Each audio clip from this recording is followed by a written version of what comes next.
છે. હું 7મી કક્ષામાં ભણું છું. આજ હું મંગલ કામનાનો શ્લોક બોલીશ.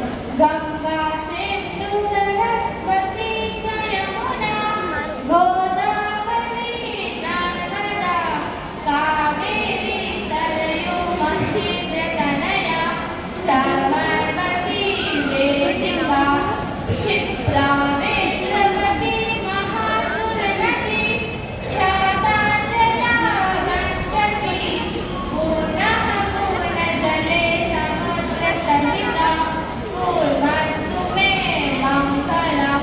એનો અર્થ છે, હે ગંગા, સિંધુ, સરસ્વતી, યમુના, ગોદાવરી, નર્મદા, કાવેરી, સરયુ, મહેન્દ્રતનયા, ચાર્વાણવતી, વેદિકા, ક્ષિપ્રા અને મહાસુર નદીઓ, તમે બધા પવિત્ર જળ વડે અને સમુદ્ર સાથે મળીને મારું કલ્યાણ કરો.